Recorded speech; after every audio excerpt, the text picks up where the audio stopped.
Everyone welcome to through the education channel. और Lok Sabha topic चल रहा है और इससे पहले वाली क्लास में 50 क्वेश्चंस हमने डिस्कशन कर लिए हैं और आज 51 से आगे के क्वेश्चंस का क्विक रिवीजन करेंगे। चलिए तो शुरू करते हैं आज की क्लास। क्वेश्चन है first, joint session of both the house of parliament is concern. Joint session की बात हो रही है पार्लियामेंट के हाउस की, तो उसमें बताना है कौन बुलाता है उसको, क्या होता है, क्या कंसर्न है उसका।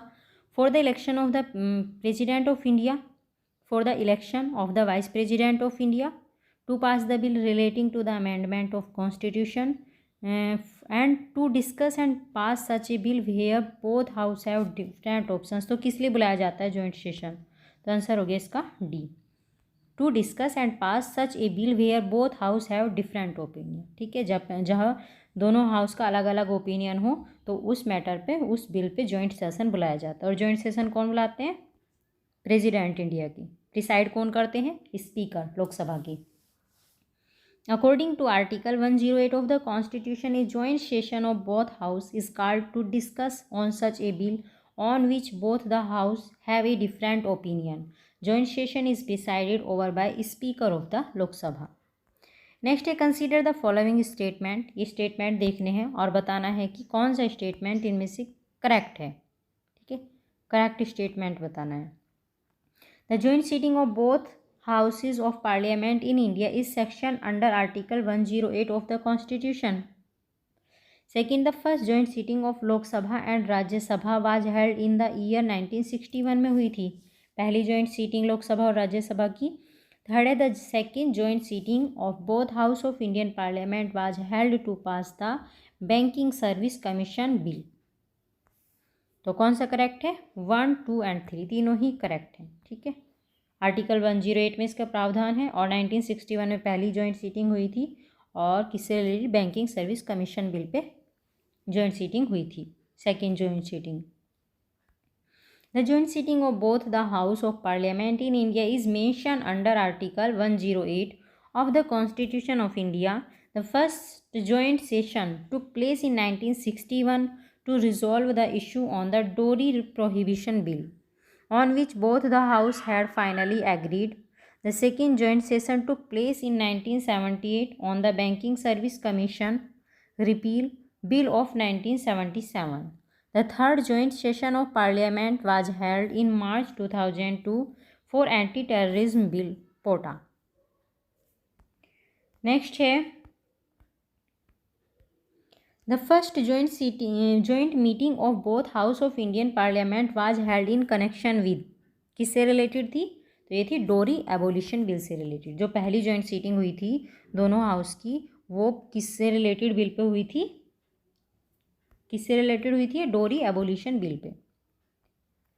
अब है, a deadlock between the Lok Sabha and the Rajya Sabha calls for a joint sitting of the parliament during the passage of. तो इसका आंसर है ordinary legislation. Article 108 of the constitution of India deals with the joint sitting of both the house of parliament to resolve the deadlock between them. Joint sitting related to money bill is not required as Rajya Sabha has no power to block passage and has to return the bill within 14 days from the date of receipt. A constitution amendment bill has to be passed by each house as prescribed in Article 368 of the Constitution. Thus, joint sitting is applicable in the case of ordinary bill. ठीक है, तो joint sitting कब बुलाई जा सकती है?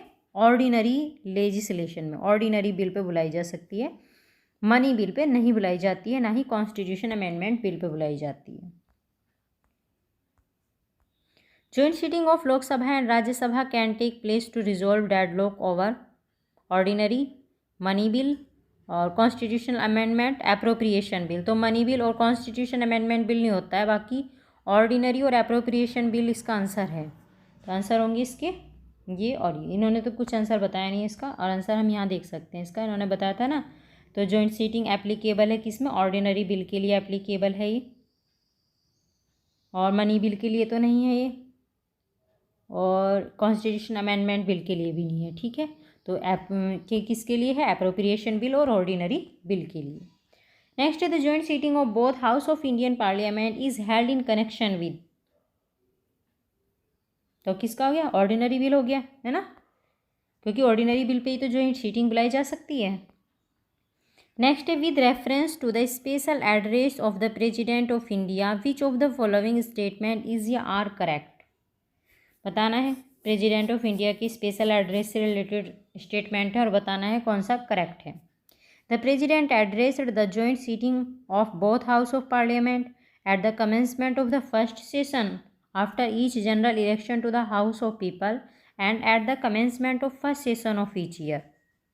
Second है the president in his address inform the parliament of the cause of its summons, तो देखो दोनों ही करेक्ट हैं। एक तो प्रेसिडेंट दोनों हाउस की मीटिंग को एड्रेस करता है, कब करता है, जब जनरल इलेक्शन का फर्स्ट सेशन हो, इलेक्शन ख़त्म हुए हो और उसके बाद जब फर्स्ट सेशन चला हो तो तब वो एड्रेस करता है, ठीक है, और हर साल के फर्स्ट सेशन पे भी एड्रेस करता है। और क्या है सेकंड, क्या है the president in his address inform the parliament, parliament को इन्फॉर्म करता है कि उसने जॉइंट सीटिंग क्यों बुलाई है, समन्स की कॉजेज़ को बताता है उसके अंदर। तो दोनों ही आंसर क्या हो गए हैं, करेक्ट आंसर हो गया इसका 1 और 2। All executive power is vested in the president of India, the council of minister headed by Prime Minister aids and advise the President who exercises power in accordance to such advice. Article 87 of the Constitution provides two instances when the President especially addresses both House of Parliament. The President of India addresses both the Rajya Sabha and the Lok Sabha at the beginning of first session after each general election when the reconstituted lower house meets for the first time. The President also addresses both houses at beginning of the first session of each year. The President's speech essentially highlights the government's policy priorities and plans for the upcoming year. The address provides a broad framework of the government's agenda and direction. ठीक है, तो president joint seating बुलाएगा, एक तो जब general election होंगे उसकी first session पे, और एक बार बुलाता है जब लोकसभा चुन के जाती है नई, तो उसके फर्स्ट सेशन पे जॉइंट सीटिंग बुलाता है कौन, प्रेसिडेंट। और प्रेसिडेंट जो है जब वो सेशन बुलाता है तो उसमें अपना एड्रेस करता है, उसको मतलब स्पीच देता है, और उस स्पीच के अंदर वो गवर्नमेंट की पॉलिसी और जो प्लान है आने वाले साल के लिए उन सबको बताता है। The address provide a broad framework of the government's agenda and direction, ठीक है, गवर्नमेंट का जो एजेंडा है उसके फ्रेमवर्क को डिस्क्राइब करता है वहाँ। Which of the following expression is appropriate regarding the message to call joint sitting of both house under Article 108 of the Constitution of India? तो बता इसमें देखना है intention of president, direction of president, wisdom of president या consent of president. तो answer होगा इसका intention of president. Article 108 joint sitting of both house in certain cases if after a bill has been passed by one house and transmitted to other house, the bill is rejected by the other house. अगर एक joint seating कब बुलाई जाती है, अगर bill जो है एक हाउस ने तो पास कर दिया है और दूसरे हाउस के पास भेज दिया है उसको, और दूसरा हाउस क्या करते हैं, तो बिल को उसने रिजेक्ट कर दिया हो, या the house have finally disagreed as to amendment to be made in the bill, या दूसरा हाउस जो है वो डिसएग्री है पूरी तरह से उस बिल से।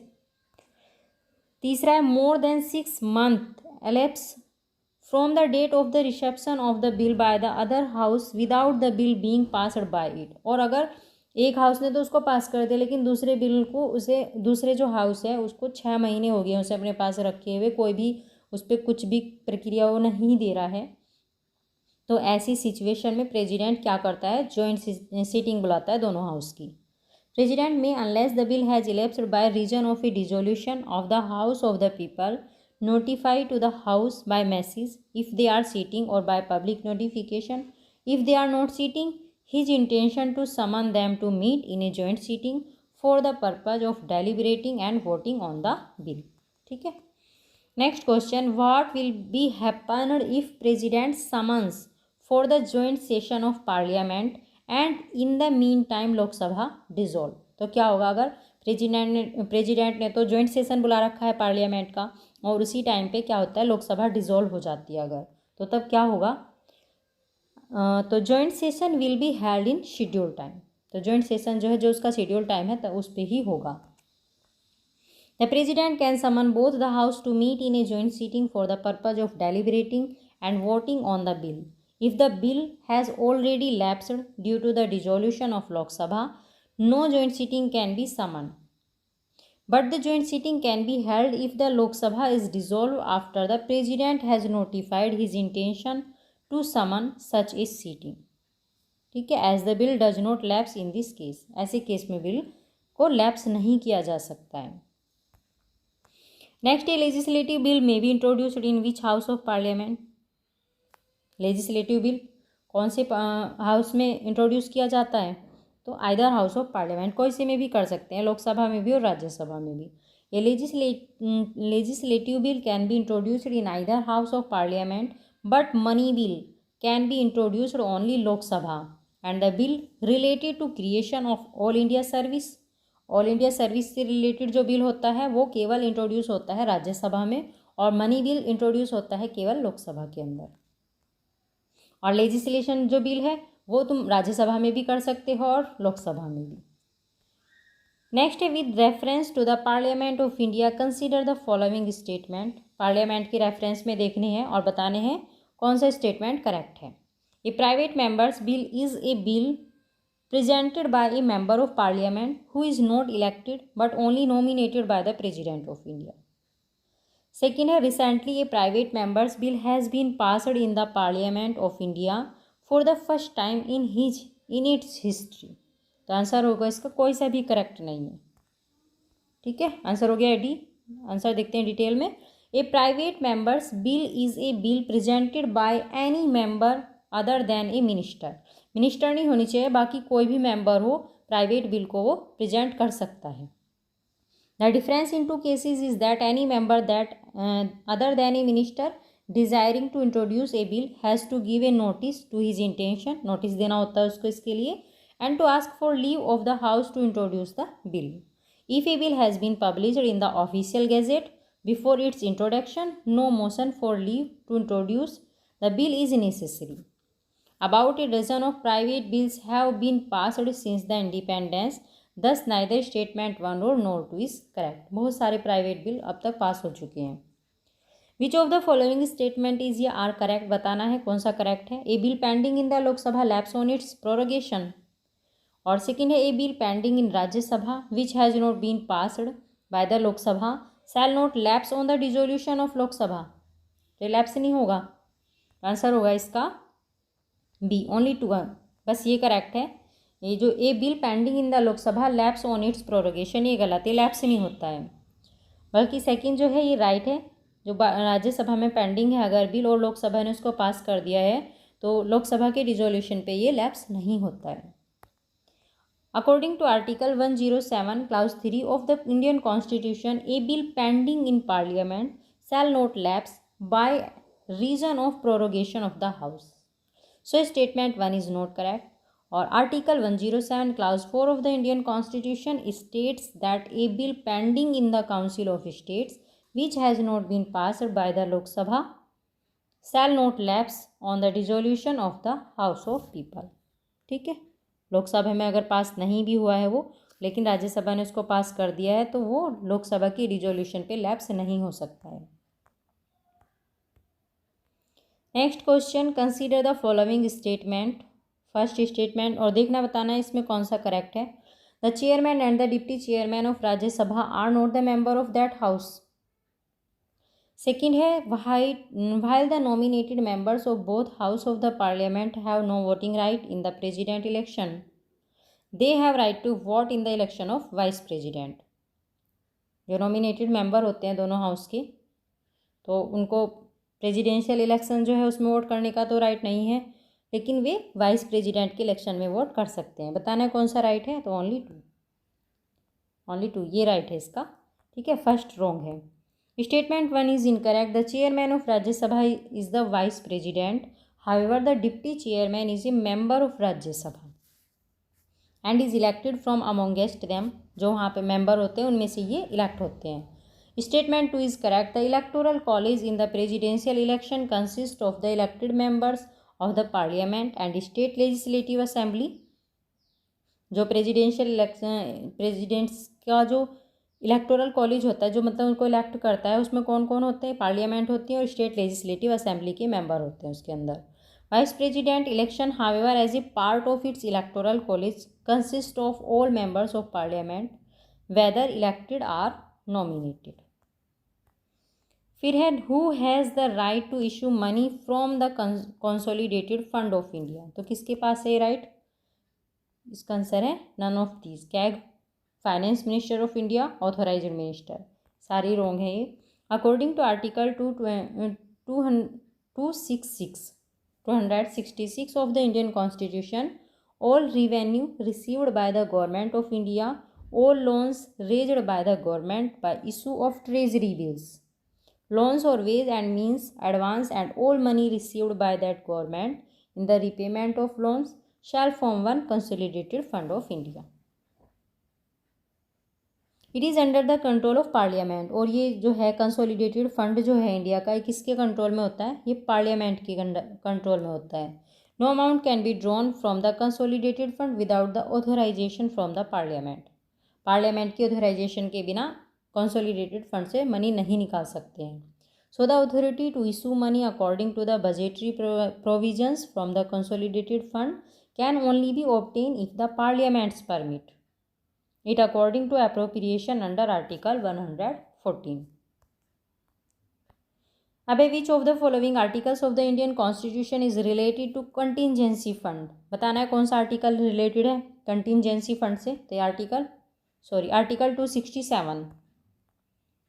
Article 267 contingency fund. पार्लियामेंट में by law establish a contingency fund in the nature of an interest to be entitled the contingency fund of India, into which shall be paid from time to time such sums as may be determined by such law, and said fund shall be placed at the disposal of the President to enable advance to be made by him out of such fund for the purpose of meeting unforeseen expenditure pending authorization of such expenditure by Parliament by law, Article 115 और Article 116। तो contingency fund से related article ध्यान रखना है। Next है विच one of the following expenditure is not charged on the consolidated fund of India. कौन सा expenditure जो है कंसोलिडेटेड जो फंड है इंडिया का उस पर चार्ज नहीं होता है? तो ये है salary and allowances of prime minister. ये कंसोलिडेटेड फंड से नहीं निकाली जाती, नहीं दी जाती है। बाकी जो सैलरी अलाउंसेज है चीफ जस्टिस के, तो ये कंसोलिडेटेड फंड से दिए जाते हैं। Salary and allowances of controller and auditor general of India और salary and allowances of chairman of union public service commission, ये सब कंसोलिडेटेड फंड से दिए जाते हैं। Only discussion on expenditure charged on the consolidated fund can happen, not voting. According to Article 112, Clause 3 of the Indian Constitution, the salary and allowances of the President, salary and allowances of Chief Justice of India, and pension payable of Judge of High Courts, salary and allowances of CAG of India, salary and allowances of Chairman and Deputy Chairman of Council of State, and Speaker and Deputy Speaker of Lok Sabha are expenditure charged on the Consolidated Fund of India। ठीक है, तो सबका नाम ध्यान रखना है। Next है विच one of the following is not a mandatory expenditure charge on the consolidated fund of India. बताना है, इनमें से देखना है कि कौन सा कंसोलिडेटेड फंड पे चार्ज नहीं होता है, मैंडेटरी नहीं है उसके लिए। तो डेप्ट charge for which government of India is liable, salary and pension of the members of election commission of India. Third है पेंशन पेबल टू हाई जज of high courts, and fourth है allowances of deputy chairman of council of state. तो D भी correct है। और high court की pension भी consolidated fund से पे होती है। ठीक है, और डेप्ट charge for which government of India is liable, ये भी कंसोलिडेटेड फंड से होते हैं। इसका आंसर हो गया है बी। ठीक है, आंसर क्या है इसका? बी। ये करेक्ट है ये वाला, लेकिन उन्होंने पूछा कि कौन सा मैंडेटरी नहीं है, तो ये है salary and pension of the member of election commission of India. इनकी सैलरी और पेंशन कंसोलिडेटेड फंड से नहीं दी जाती है, ये मैंडेटरी नहीं है इसके लिए। The following expenditure shall be expenditure charged on the consolidated fund of India. The emolument and allowances of President and other expenditure relating to his office. The salary and allowances of Chairman and Deputy Chairman of Council of State and Speaker and Deputy Speaker of House of the People. Third, a debt charge for which the Government of India is liable, including interest, sinking fund charge, or redemption charge and other expenditure relating to the raising of loans, loan से related जो भी expenditure होते हैं, and service and redemption of debts, ये सब consolidated fund से charge किए जाते हैं. The salary allowances and pension payable to और इन रेस्पेक्ट ऑफ जज ऑफ सुप्रीम कोर्ट, और पेंशन पेबल टू और इन रेस्पेक्ट ऑफ जज of the federal court. The pension payable to और इन रेस्पेक्ट ऑफ जज of any high court which exercise jurisdiction in relation to any area included in the territory of India or which at any time before the commencement of this constitution exercised jurisdiction in relation to any area included in 86. The governor's province of domination of India. Salary allowances, pension payable or in respect of CAG, ठीक है, any sums required to satisfy any judgment, decree or award of any court or arbitral tribunal, any other expenditure declared by this constitution or by parliament by law to be so charged. ठीक है, तो इसमें election commission की salary और pension नहीं आती है, और जिसकी आती है उसमें बता दिए सारी लिस्ट में. Which one of the following expenditure is not charged on the consolidated fund of India? तो salary and allowances of president of India, salary and allowances of vice president of India, salary and allowances of justice of the supreme court of India, और salary and allowances of speaker of the Lok Sabha. तो इसका answer हो गया है B. ठीक है, vice president की salary और अलाउंसेज कंसोलिडेटेड फंड से चार्ज नहीं की जाती है. According to article 112 of the Indian constitution, the salary and allowances of vice president are not included in the expenditure charge on the consolidated fund of India. Thus option B is the correct answer. Vice President of India receive his salary and allowances as the chairman of राज्य सभा. इनको जो salary मिलती है और allowances भी राज्यसभा के chairman के रूप में मिलती है. Salary and allowances of chairman and deputy chairman are charged on the consolidated fund of India. Which is the largest item under non plan expenditure of central government? तो ये है interest payment. Non plan expenditure is largely revenue expenditure of the government. ये जो non plan expenditure होता है ये revenue expenditure होता है गवर्नमेंट का. Although it includes capital expenditure, it covers all expenditure not included in the plan expenditure. ठीक है, non plan expenditure constitute the biggest proportion of the government total expenditure. As per the question, the largest item under non plan expenditure is interest payment. ये सबसे बड़ा non plan expenditure है government का. The authorization for the withdrawal of funds from the consolidated fund of India must come from the president of India, parliament of India, prime minister of India या union finance minister of India. तो authorisation किसके पास है consolidated fund of India fund की? ये है parliament of India. Any withdrawal of amount from the consolidated fund of India must be approved by parliament as mention in article 114 of Indian constitution. Article का भी ध्यान रखना है, article भी important है. Next question, with reference to the union government consider the following statement. Union government से related statement है और बताना है कौन सा करेक्ट है. The department of revenue is responsible for the preparation of union budget that is presented to the parliament. Second है, no amount can be withdrawn from the consolidated fund of India without authorization from the Parliament of India. तो second correct है. और third है, all disbursement made from public account also need the authorization from the Parliament of India.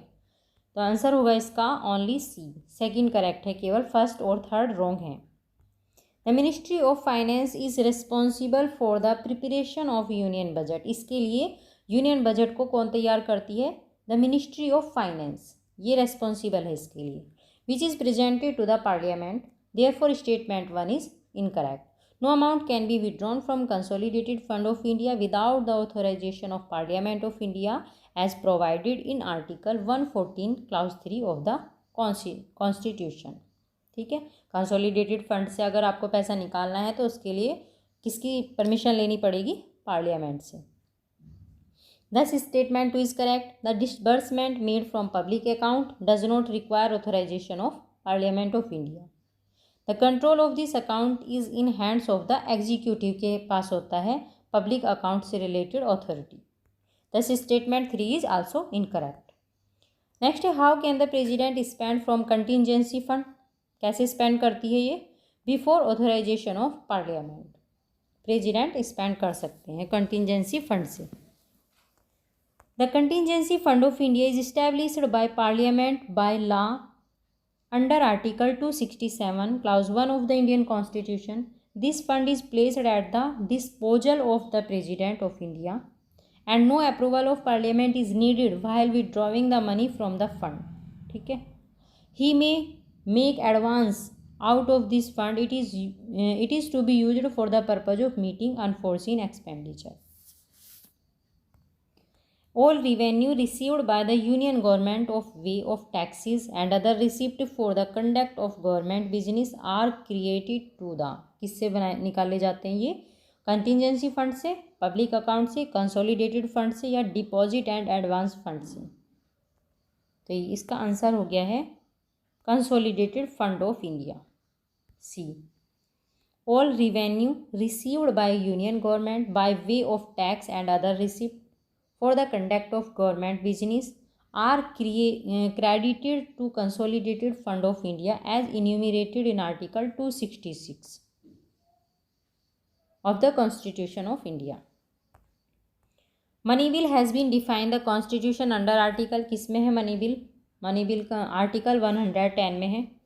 109 special procedure है money bill के बारे में 109 article के अंदर, और 110 आर्टिकल में मनी बिल की डेफिनेशन है, और 111 आर्टिकल के अंदर मनी बिल क्या है? Permission on bills. Next question, who among the following decides whether a particular bill is a money bill? कौन डिसाइड करता है इसको कि मनी बिल है या नहीं है? तो ये डिसाइड करते हैं speaker of Lok Sabha. Article 110 clause 3, it has been specified that if any question arise whether a bill is money bill और not, the decision of Lok Sabha speaker on this issue shall be final. ठीक है, next question, who decide whether a bill is money bill और not? तो ये decide करते हैं Lok Sabha speaker. Who certifies the money bill? कौन certify करेंगे? Speaker certify करेंगे मनी बिल को। If any question arise whether a bill is a money bill और not, the decision of speaker of the Lok Sabha is final. Important question है। His decision in this regard cannot be questioned in any court of law or in either house of parliament or even the president. When a money bill is transmitted to Rajya Sabha for recommendation and presented to the president for assent, the speaker endorses on the bill he certified that it is a money bill. ठीक है, next question है, विच one of the following statements about A money bill is not correct? देखना है, इसमें statement दिए गए हैं money bill से रिलेटेड और बताना है कि कौन सा इसमें करेक्ट नहीं है। नोट करेक्ट पूछा है। A money bill can be tabled in either house of parliament, किसी भी हाउस में आ सकता है, इंट्रोड्यूस किया जा सकता है मतलब। और सेकेंड है, the speaker of Lok Sabha is the final authority to decide whether a bill is a money bill और नॉट। तो सेकेंड तो करेक्ट है, फर्स्ट रॉन्ग है। थर्ड है, Rajya Sabha must return a money bill passed by the Lok Sabha and send it for reconsideration within 14 days, ये भी correct है। The president cannot return a money bill to the Lok Sabha for reconsideration, तो D भी correct है। Question में पूछा था note correct, तो आंसर हो गया इसका ए। आंसर क्या हो गया? ए। बाकी तीनों करेक्ट हैं। A money bill can be introduced in Lok Sabha only. Rajya Sabha got very limited power in this regard. Rajya Sabha can delay for this for a period not exceeding 14 days. ठीक है, 14 दिन से ज़्यादा राज्यसभा इसको नहीं डिले कर सकती है। नेक्स्ट है, money bill under the constitution of India is tabled in the, कहाँ टेबल्ड होता है ये? लोकसभा में टेबल्ड का मतलब है कहाँ इंट्रोड्यूस किया जाता है सबसे पहले। नेक्स्ट है money bill can be presented, कहाँ पे प्रेजेंट होता है ये? Only in Lok Sabha, only in Rajya Sabha, in both the house, in joint meeting of both the house, या नन ऑफ द अबोव? तो प्रेजेंट होता है ये इन लोकसभा, ठीक है, only in Lok Sabha. Of the following statement which one is not correct, अब देखना है इसमें से कौन सा करेक्ट नहीं है। The Rajya Sabha is powerless in money matters, तो ये करेक्ट है। ये राज्यसभा कैसी है? मनी बिल के मैटर में पावरलेस है। Money bill is introduced in the Rajya Sabha, wrong है ये। कहाँ इंट्रोड्यूस होता है? लोकसभा में। Rajya Sabha has to pass the money bill within 14 days after it has been passed by the Lok Sabha, correct है। द राज्यसभा में पास और return the money bill with और some recommendation to the Lok Sabha, return कर सकती है रिकमेंडेशन के साथ में, तो ये भी करेक्ट है। आंसर हो गया इसका B. It has been laid down in Article 109, Clause 1 of the Constitution of India that a money bill shall not be introduced in the Rajya Sabha. Article 109, Clause 2 lays down that after a bill has been passed by the Lok Sabha, it shall be transferred to the Rajya Sabha. जब ये लोकसभा में पास हो जाता है तो राज्यसभा के पास इसको transfer कर दिया जाता है रिकमेंडेशन के लिए। In turn, the Rajya Sabha within a period of 14 days of its receipt of the bill shall return the bill with or without its recommendation to the लोक सभा, ठीक है। 14 डेज़ के अंदर राज्यसभा इसको रिकमेंडेशन के साथ या ना, या अगर कोई रिकमेंडेशन नहीं देनी है तो उसके बाद भी इसको लौटा सकती है वापस, बीच में एक्सेप्ट और रिजेक्ट ऑल और any of the recommendation of the Rajya Sabha. Which one of the following subject is not included in the provision of the money bill, तो कौन सा सब्जेक्ट नहीं इंक्लूड किया गया मनी बिल में? मनी बिल के प्रोविजन में कौन सा सब्जेक्ट नहीं इंक्लूड है? Provision regarding taxes, provision regarding borrowings, और provision regarding custody of the consolidated and contingency fund, या provision for imposition of fines or penalties. तो बाकी तीन करेक्ट हैं, A B C D wrong है इसका। Under article 110 of the constitution it has been specified that provision regarding taxes, borrowings and custody of consolidated and contingency fund are included in the provision of money bill। ये सब money bill में include हैं, money bill के provision में। But provision for imposition of fines and penalties, इससे related जो provision है ये मनी बिल के अंदर, मनी बिल के प्रोविजन में इंक्लूड नहीं है। नेक्स्ट है what constitute the definition of money bill under article 110 of the Indian constitution. Definition बतानी है। 110 आर्टिकल में क्या डेफिनेशन बताई गई है मनी बिल की? The imposition, abolition, alteration or regulation of any tax. यहाँ सेकंड है the regulation of borrowings of money. Third the appropriation of money out of consolidated fund of India, या फिर है declaration of any expenditure to be charge on the consolidated fund of India. तो answer इसका इनमें से कोई सा भी नहीं है। आंसर देखेंगे डिटेल में। According to the Article 110 of the Constitution of India, a bill shall be deemed to be a money bill if it contains only provision dealing with all or any of the following matters, namely the imposition, abolition, remission, alteration or regulation of any tax, ठीक है, the regulation of borrowings of money or the giving of any guarantee by Government of India। Third है the appropriation of money out of the consolidated fund of India. Fourth है declaration of any expenditure to the expenditure charge on the consolidated fund of India और the increasing the amount of any such expenditure, ठीक है। तो ये सारे provision क्या है? ये मनी बिल के, ये सारे मैटर मनी बिल के अंदर आते हैं। Regarding money bill which of the following statement is not correct, बताना है कौन सा करेक्ट नहीं है मनी बिल के रिगार्डिंग में। तो इसका आंसर हो जाएगा आंसर सी। करेक्ट कौन से हैं? A bill shall be deemed to be a money bill if it contains only provision relating to imposition, abolition, remission, alteration, regulation of any tax. इनसे रिलेटेड जो भी प्रोविजन है वे सब मनी बिल में आते हैं, ये तो करेक्ट है। Money bill has provision for the custody of consolidated fund of India और कंटिजेंसी फंड ऑफ इंडिया, इससे रिलेटेड प्रोविजन भी मनी बिल के अंदर आते हैं।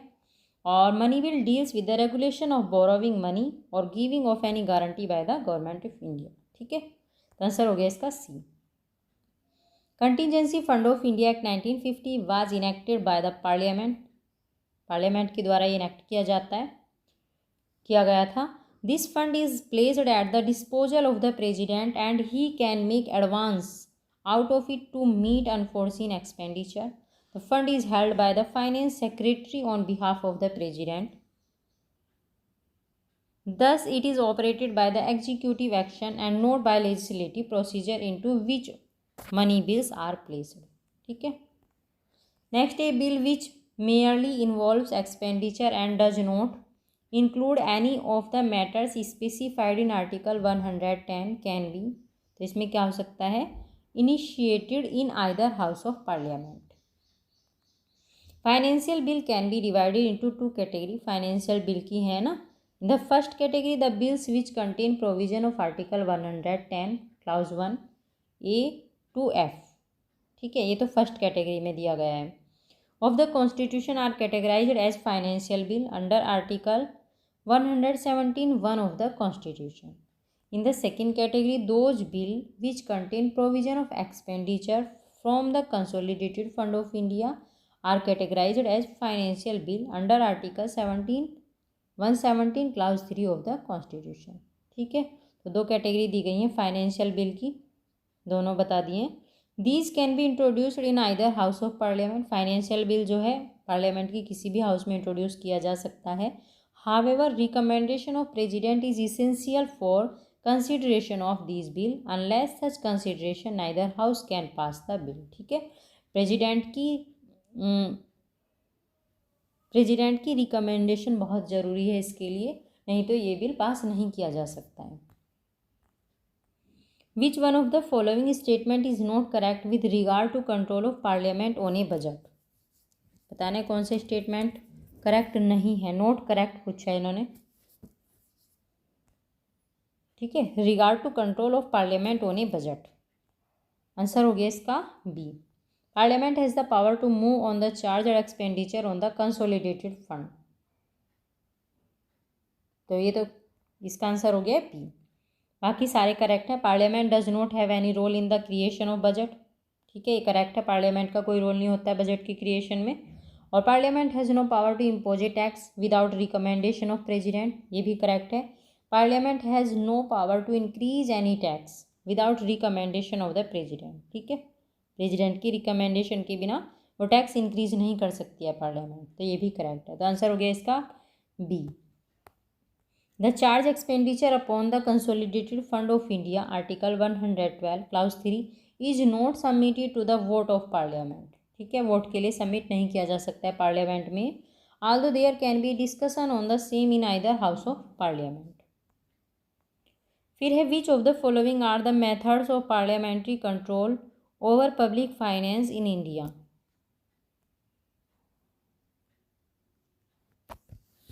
Which of the following are the methods of parliamentary control over public finance in India. तो देखना इसमें मेथड कौन सा पार्लियामेंट्री मेथड है पब्लिक फाइनेंस को कंट्रोल करने के लिए इंडिया में. तो देखना इसका आंसर क्या होगा. आंसर इसका 1 2 3 एंड 5. केवल इसमें 4 नहीं है, बाकी सारे करेक्ट हैं. एक बार देख लेते हैं. Placing annual finance statement before the parliament. ठीक है. सेकेंड है withdrawal of money from consolidated fund of India only after passing the appropriation bill. Third provisions of supplementary grants and vote on account. ये provision भी है. और fifth है introducing financial bill in the parliament. ठीक है, एक बार detail में देखते हैं इसका answer. The parliament exercise following types of control over the expenditure. क्या क्या पार्लियामेंट की एक्सरसाइज हैं.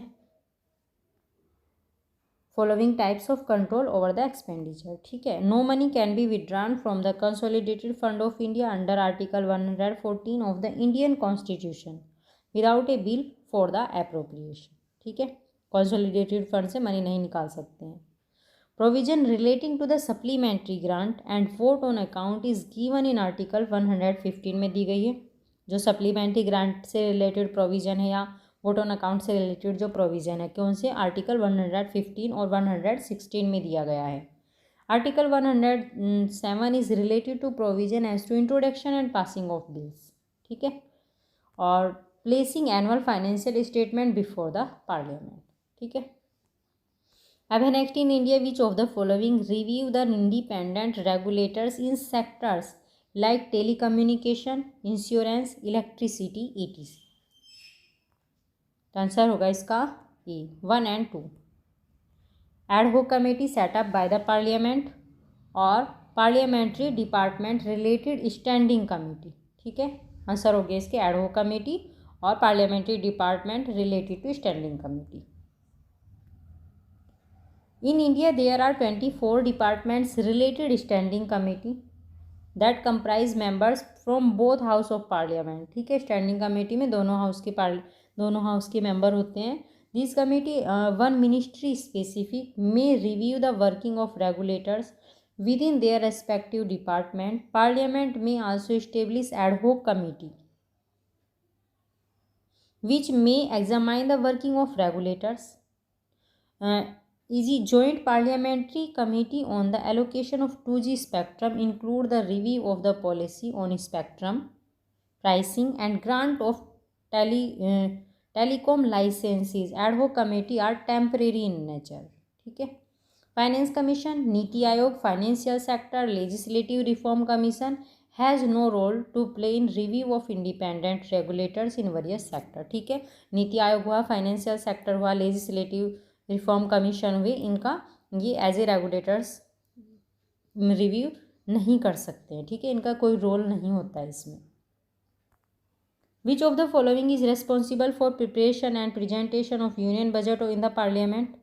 तो कौन रिस्पॉन्सिबल है? Department of economic affairs union budget को प्रेजेंट करता है। A department of economic affairs is responsible for the preparation and presentation of the union budget in the parliament. Next, if the annual union budget is not passed by the Lok Sabha, अगर annual union budget जो है लोकसभा में पास नहीं होता है तो क्या होगा? The prime minister submit the resignation of council of minister. जो प्राइम मिनिस्टर होते हैं उनको रिजाइन करना पड़ेगा। If the annual union budget is not passed by the Lok Sabha, the Prime Minister submit the resignation of Council of Ministers because it would mean that the government has lost majority in the Lok Sabha। ठीक है, government Lok Sabha में अपनी majority खो देगी। Next question, if budget is disclosed before introducing in legislative assembly what will happen? क्या होगा? Council of minister will have to resign, chief minister will have to resign, The financial minister will have to resign, या all of above। तो answer हो गया इसका C। ठीक है, क्या हो गया इसका answer? Chief minister will have to resign. ठीक है, क्योंकि लेजिस्लेटिव असेंबली की बात हो रही है। Budget is presented by the finance minister, present करते हैं बजट को, and officials of the concerned ministry. A minister takes oath of office and secrecy. Therefore, if the budget is disclosed, अगर disclose हो जाता है budget before being introduced in the legislative assembly, the finance minister will have to take responsibility individually and resign। ठीक है, finance minister को responsibility लेनी पड़ेगी इसकी और उनको रिजाइन करना पड़ेगा। Provision for punishment is mention in the official secrecy act 1923 बनाया गया है। इस एक्ट के तहत उनको पनिशमेंट मिलता है। Next question, under which of the following taxes and total amount payable by an individual is limited by the constitution?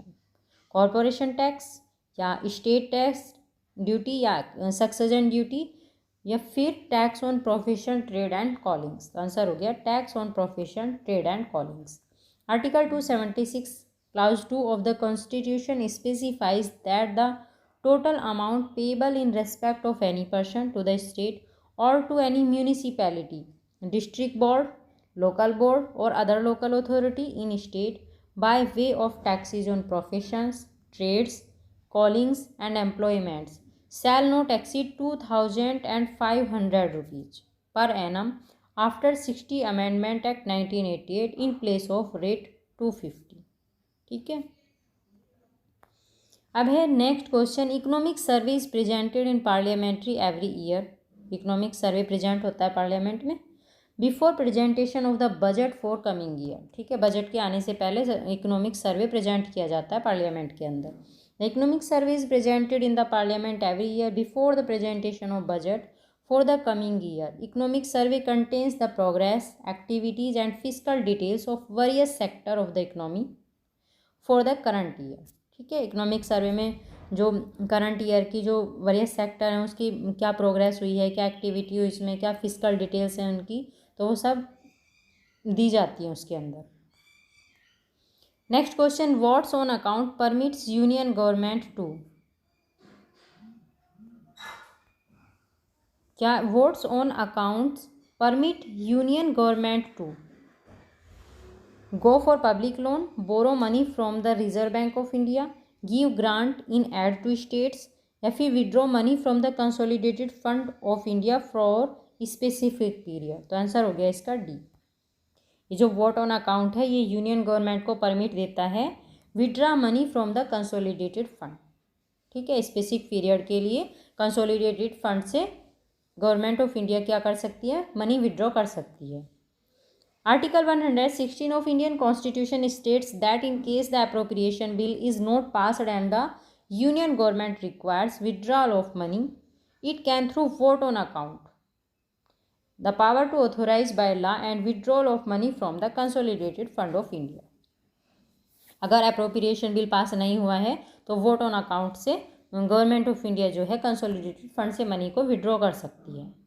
Next है vote on account is meant for, क्या मतलब है इसका, appropriating fund pending passing of budget.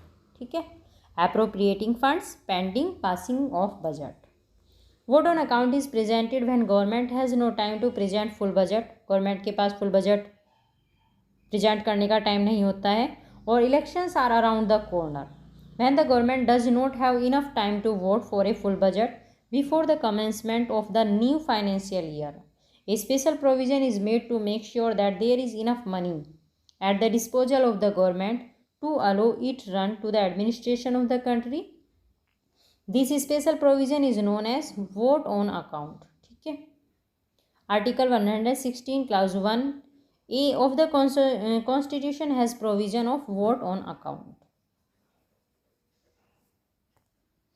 फिर है vote on account in the parliament is necessary. क्यों necessary है भई, when regular budget is not expected to be passed in India. ठीक है, जब रेगुलर बजट की एक्सपेक्टेशन नहीं होती है पास होने की तो तब वोट ऑन अकाउंट लाया जाता है पार्लियामेंट में. What is the difference between vote on account and interim budget, क्या डिफरेंस है दोनों के अंदर, वोट ऑन अकाउंट के और इंटरिम बजट के अंदर क्या डिफरेंस है. ओनली 2 आंसर है इसका.